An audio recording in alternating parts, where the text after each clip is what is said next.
Hey, Waffle Gang, I do hope you are well. My name is Mark, and today we're checking out some more Reddit stories. And if you do love a Reddit story, why not consider hitting that like, subscribe, maybe that notification bell too. If you're extra cheeky and on mobile, you can hype up the video as well, which is always super helpful. And let's crack on with today's first story. Much love, guys. Now, today's first story comes from Gray Throwaway. Quick warning before we do get into it, it contains misogyny and racism as well, so if you do want to skip it, please feel free to do so. Timestamps are always down in the description and along the timeline below.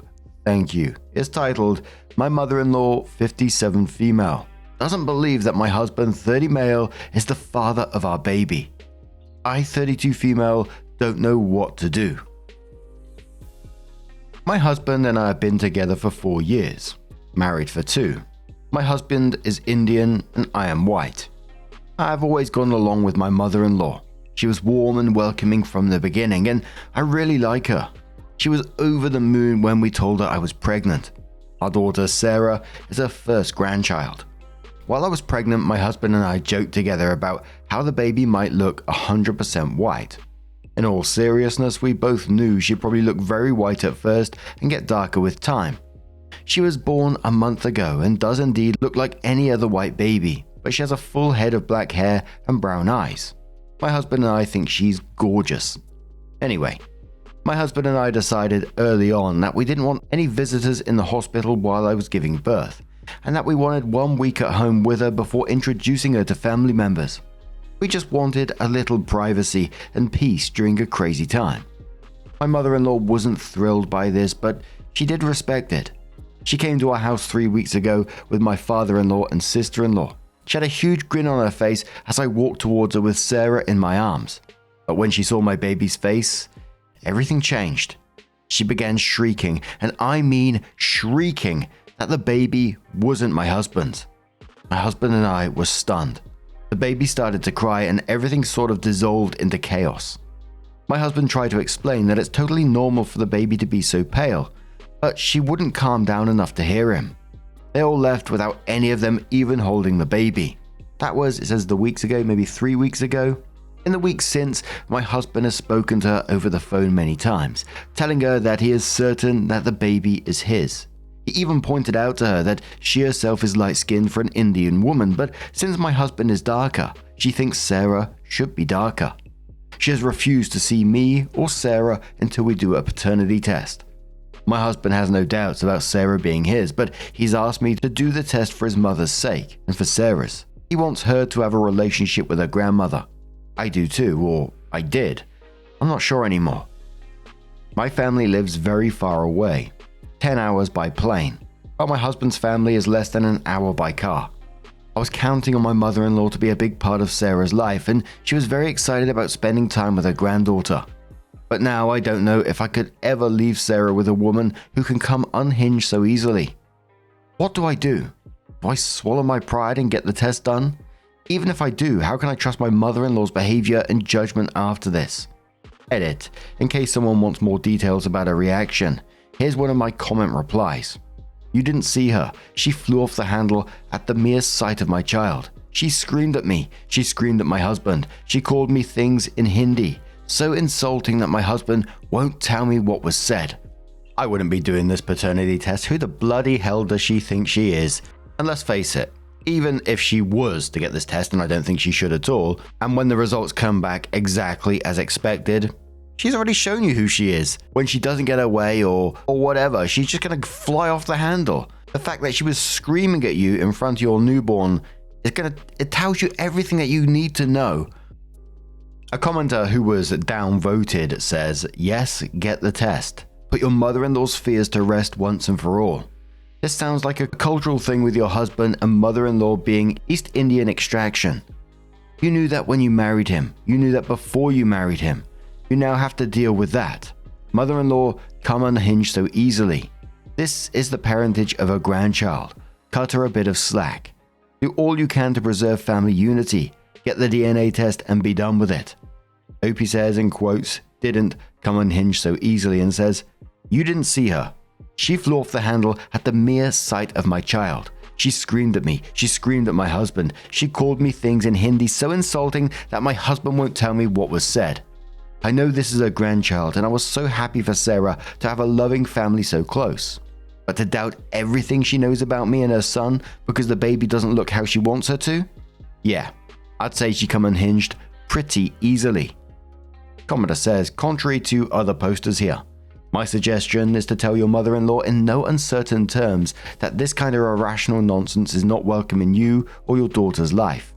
Refusing to honor this ridiculous request is not denying your child a relationship with a grandmother. Refusing this request is standing up for yourself and forcing a 57-year-old woman to act like an adult instead of trying to bully and manipulate you. If she can't see the light and act like a normal, rational person, then you're all better off without. Appeasing irrational, manipulative people only weakens you and enables them. Tell mother-in-law if she wants a relationship with her granddaughter, she needs to act like an adult. Also, keep an eye out for passive-aggressive crap and subtle resentment she may heap on your daughter over this. OP says, yeah, a big part of me wants to ignore her bullshit, but my heart is breaking for my husband and child. I was thinking of writing her a letter telling her how much I like and respect her, and that I want her to be a part of Sarah's life. I would also include in that letter that her behavior hurt my heart because I am deeply in love with her son and would never do what she is suggesting. I would tell her that my daughter needs her grandmother, but I'm afraid that our relationship has been tainted by this, and that we need to sort this out ourselves before bringing Sarah into it. But I don't know if that would be well received. Someone says, was there any reasons as to why mother-in-law didn't believe Sarah to be her son's child? Opie says there is absolutely no reason for mother-in-law to think I cheated on my husband. Before this, my relationship with her was great. She'd call me and we would talk, and all our conversations ended with I love yous. I was shocked and hurt by her behavior because I thought we had bonded over the last few years, especially during my pregnancy. Commenter says, this is hard. On one hand, she needs to take a hike. On the other, you seem to want and need a relationship with the family. I guess I'd have the paternity test and have my husband give her the results, but she would be on blast, which is to say the results would come with a lot of conditions from your husband. If you want a relationship with me or your granddaughter, you must sincerely apologize to OP in front of father-in-law and sister-in-law. You will tell anyone you malign OP that you were wrong. Anytime you act this disrespectful to OP again, you will not see the baby X for weeks. Edit, if you scream or act like this unhinged again, you're cut off because I don't want my child or my wife exposed to this kind of behavior. If you bring up any BS about how the baby looks, you will not see her for X amount of weeks. If your husband doesn't agree with trying behavior modification with his mother, I'd refuse to get the test. She might remain a jerk, but you need to be certain that he has your back. Also, I think there is a subreddit for South Asian Indians who are dating/married in the US, where I think you are. Maybe cross-post there. Opie says your comment addressed what no one has, an apology. Some people are telling me to get the test, which is fine, but then what? Forget it ever happened? Forget the first thing she did when she saw her granddaughter's face was to scream? I don't know if I can, not immediately anyway. Commenter says I would not get the test. Your mother-in-law owes you a huge apology before you can consider moving on with this. She's completely out of line. A test would just let her think this behavior is acceptable. It is not. I'm glad your father-in-law and sister-in-law apologize, but they weren't in the wrong. Any chance the two of them may visit on their own to see the baby, or is his family a package deal? Opie says, oh no, father-in-law and sister-in-law are welcome anytime. Sister-in-law is super sweet. Commenter says your husband doesn't see anything wrong with how his mother treated you and the baby. Coddling her crazy request like this. He needs to see how disrespectful that was, and truth be told, if I were you, I wouldn't want that crazy lady to have any access. Not to your child and not to you. She treats you like shit. What makes you think she'd treat your kid any better? OP quotes your husband doesn't see anything wrong with how she treated you and your baby, and then says he absolutely does. He was horrified by her behavior and apologized about it again and again. He was overly affectionate for the next few days as well. I think he wanted to show me that her nonsense wasn't coming from him. That being said, he loves her and has every right to love her. He wants to make peace, but he understands that that means she'll have to come to her senses. I know he'll stand by me whether or not we get the test done. A downvoted commenter says, seriously? She does come from a homogeneous part of the globe, and her grandchild looks nothing like the skin color she is accustomed to. She is worried about her son is now stuck with a child that is not his. Of course she is upset. Get the test done. I don't even know why he would not consider honoring the request. Opie says she has lived in the United States for over 30 years. She has seen mixed race people before. I don't feel that I should have to prove who the father of my child is when the father isn't the one questioning it. Opie responds with another downvoted commenter talking about let it go over the mother-in-law screaming and claiming the baby isn't her son's child, and then says, "She screamed in the face of my newborn child. She screamed in the face of my newborn child." But yeah, sure, totally understandable given that I've never given her a reason to think I would cheat on her son. You've always been good at seeing stuff from other people's perspective. Okay, try mine. So OP does update the post and says, "I want to thank everyone for their advice. Everyone, mostly everyone, was helpful, and it was validating to hear people say my mother-in-law had behaved badly. Yesterday morning, my mother-in-law called my husband while he was at work. She said she wanted to come back to the house to apologize. Seriously, didn't expect that. My husband told her he needed to check with me first. I told him it was fine as long as he and my sister-in-law were there too. So last night after my husband came home, mother-in-law and sister-in-law came over. I was pretty nervous, but I tried not to show it. Mother-in-law apologized for her behavior. She said she knows Sarah is her son's daughter and that I am, in her words, a good girl. She said that she is disappointed that we aren't including Indian culture in Sarah's life. We gave her a completely Western name, except the last name, and we didn't have any religious ceremonies for her, including the traditional Hindu baby naming ceremony. I feel I need to tell you all that this was a mutual decision between me and my husband. My husband was born and raised here and is very westernized. While his given name is very Indian, he has a Western nickname he prefers to go by. We live in the American South, and he deals with casual and not so casual racism on a regular basis. He has been pulled over by the police repeatedly for looking suspicious and even occasionally harassed at work. He doesn't want that for our daughter. So when we decided on a name, he was clear that giving her an Indian name was not something he wanted to do. We're also both atheists and didn't want to do the traditional ceremonies from either of our family's religions. Anyway, my mother-in-law said she dealt with the Western name and the lack of ceremony, but when she saw the baby even looked white, she freaked out. She reiterated that she doesn't doubt Sarah's paternity and that she's sorry she acted that way. She said she very much wants to be a part of Sarah's life. I thanked her for her apology, but I also told her how she did make me feel. I told her that I had really valued our relationship and had been looking forward to a relationship with Sarah, but I'm worried now. I told her she behaved in a way that made me question her ability to spend time with Sarah alone, but I said if she wanted to, she could prove to me that this was a one-time incident. I told her that my husband and I had discussed letting Sarah stay with her one weekend a month when she gets older. On these weekends, my mother-in-law would be more than welcome to take Sarah to her temple and teach her all about Indian culture and the Hindu religion if she wanted to. However, as of now, that is no longer the plan. If my mother-in-law wants that privilege back, she needs to behave like an adult and treat both of us with respect. She agreed and told us she loves us both. We hugged and she cried a little. She asked to see the baby and cried full on when she held her. She cooed at her in Hindi. My husband said it was all sweet things and promised us that she would earn our trust back. She then asked if we would reconsider the baby naming ceremony. We agreed that if she wanted to plan it, we would do it. We aren't thrilled with that, but we are happy that things are working out.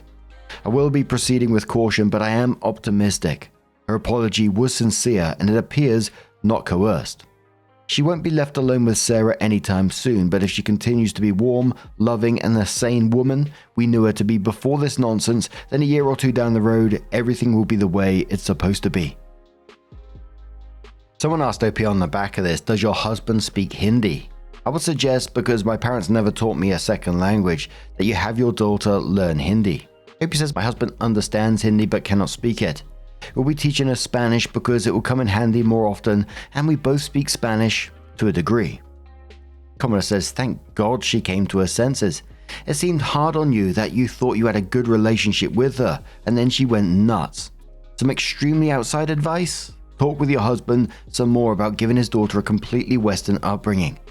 I've seen on this sub, Google cannot agree with names for our unborn son, read comments on Arjun Baby Smith, and IRL mixed children raised white who grew up to be angry that they didn't know anything about their heritage, going so far as to adopt new names for themselves. Your husband is reacting to his childhood. You might be going too far the other way. I know you live in the South and that's hard, but when your daughter grows up and goes off to college with kids of her background who seem more comfortable with both, she might feel she missed out. Your mother-in-law is probably not the person to entrust with giving her heritage in any case, but it might not hurt to give Sarah some sense of her whole background, especially if she ends up being a brownish kid. Opie replied saying, "The problem here is that my mother-in-law allowed her son to assimilate into Western culture out of guilt. For example, he came home crying one day in kindergarten because he didn't get any Christmas presents, but all his friends did. So from then on, they celebrated Christmas. My husband barely knows more about the Indian culture than I do. We are ill-equipped to teach our daughter about it, so mother-in-law will be the only one who can do it properly. I think this is part of the reason she got so upset. I think she realizes she made a mistake here with her children. I think letting her have this opportunity with Sarah will be good for the both of them." And that was the last comment on that post. But what do you guys make of this situation? Let us know your thoughts down in the comments below. And let's move on to another story. Now, our next story is from Throwaway Past the Tank, who says, "My female 27 best friend, female 27, says my fiance, male 28, admitted feelings for her. He denies it. So, I've been with my fiance since I was 17, 10 years together, and I've been best friends with my friends since we were 8. Generally, they have gotten along fine throughout that time. Until a few years ago, when my friend picked me up after a few drinks one night. I hadn't known she was buzzed, and we got in a wreck. We were both fine, but he thinks she's irresponsible, so he's been just very formal polite to her since then. When she comes to visit me, he goes into the other room to play video games or something. Anyways, about 2 weeks ago, she texted me and asked me to get lunch with her. Places are open in our area. I met up for her and she tells me that my fiance told her that he had feelings for her and wanted them to be together, but she told him no. I was obviously upset and asked when this happened. Where? Did he message her? Can I see the message, etc.? She immediately got angry with me, accusing me of not believing her when we've been friends so long. I asked that she tell me where and when this happened, even if there is no proof, and she refused, saying if after all this time I won't believe her, then I'm better off with a dirty cheater, and stormed off before the food even got to the table. I went home to talk to my fiance about it, really upset of course. He seemed genuinely confused about the accusation, from what I could tell, and asked when she is saying this happened since he's very rarely around her. The only time he ever sees her is if he walks through the living room to get food from the kitchen before going back to his office. And he's never been in the house with her alone. I admitted she wouldn't tell me because she thinks I should just believe her. Brought up that he could have messaged her, and he immediately handed me his phone and told me if looking through it would help, to go ahead. I went through the whole thing and honestly, nothing. And not even friends on any social media. He doesn't have any weird extra texting apps, no contacts that are weird in his phone. He does have a number in his phone, but there's no messages to her or any calls to or from her. He's been working from home. I do all of our shopping/running around, so only one of us has to go out. He has asthma, so he's really not gone out much the last year. We have security cameras at our place, so her dropping by without the system giving my phone an alert that there was a person is unlikely. So unless he texted her and then immediately deleted it, so she'd have proof I'd assume.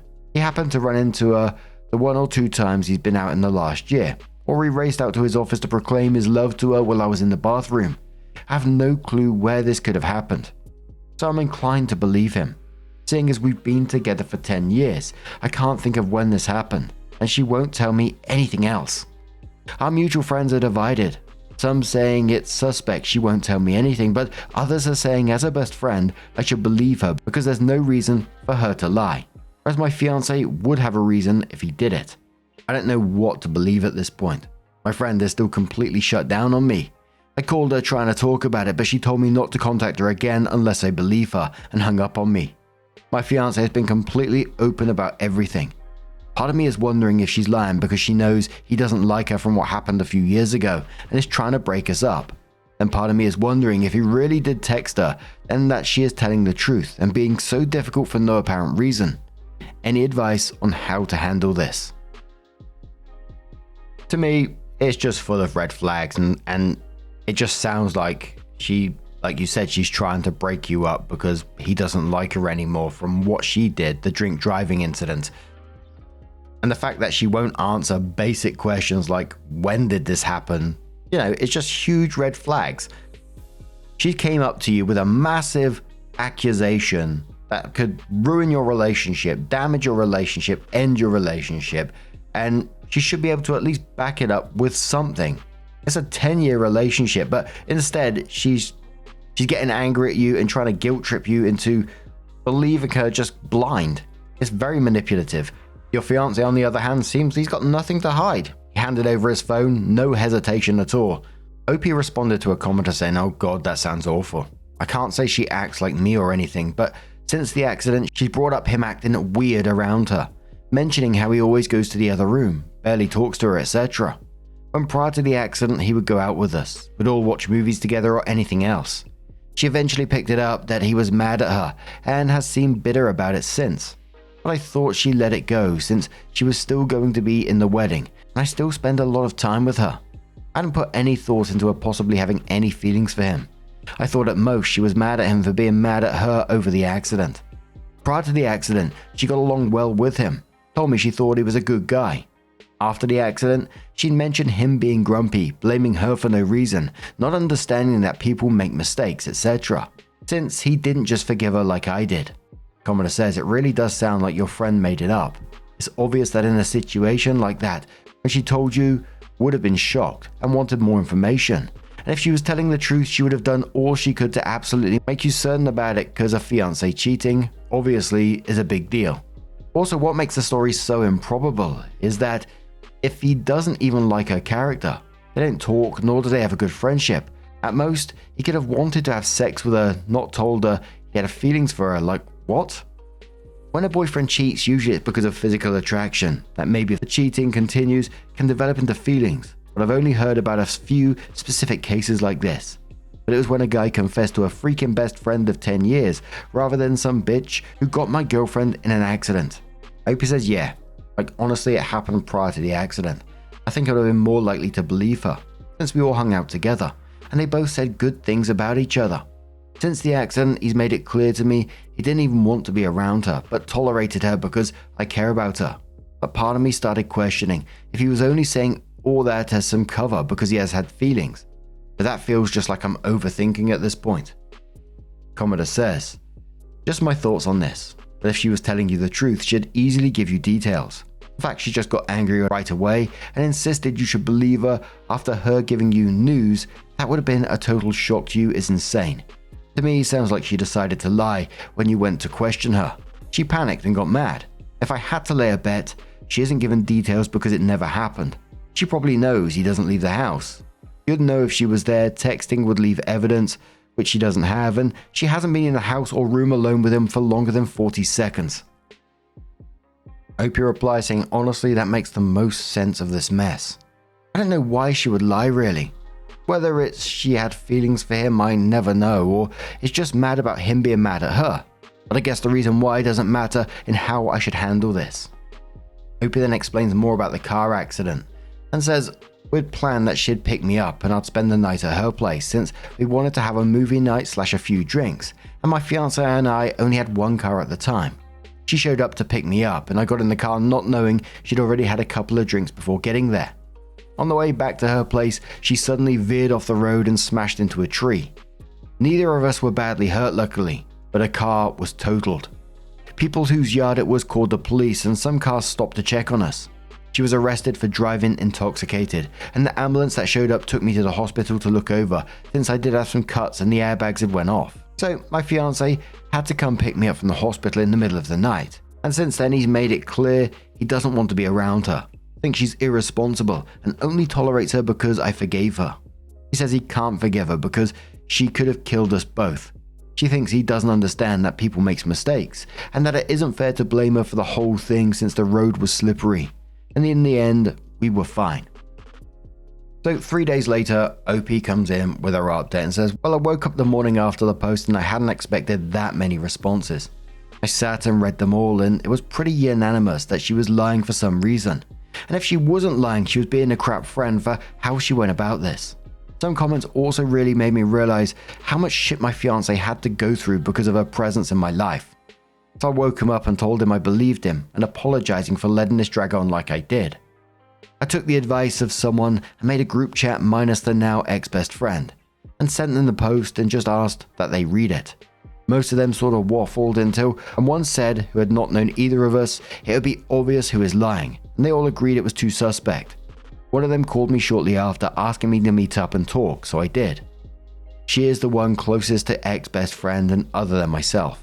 She basically told me ex-best friend has been complaining about my fiance for like half a year to her, about how he's still mad, how he must be making me spend less time with her, that I'm going to marry someone that is actively trying to tear us apart as friends.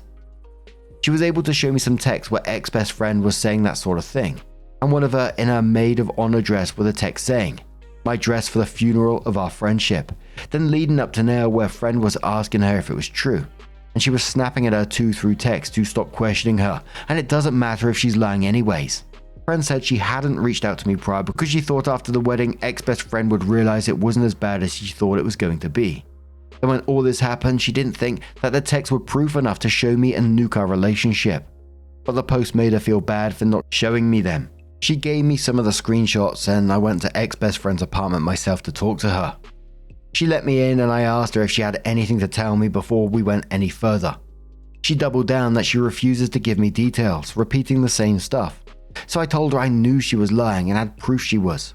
Showed her the screenshots I had, which she accused other friend of photoshopping to make her look bad.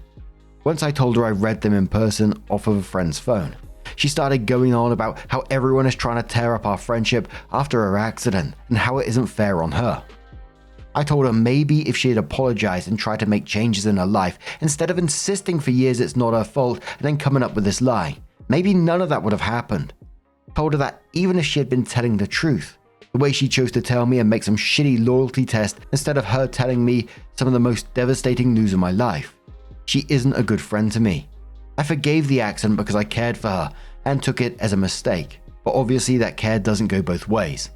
Told her not to contact me again, and that I told the group of everything going on, sent them the screenshots, and they can make their own decisions on who they do and don't want to spend time with based on the information they have, but I won't be seeing her again. I'll be blocking her on everything and to not attempt to fix this because it's unforgivable. I still feel mentally and emotionally drained from all this, but there's also a massive weight lifted off my shoulders.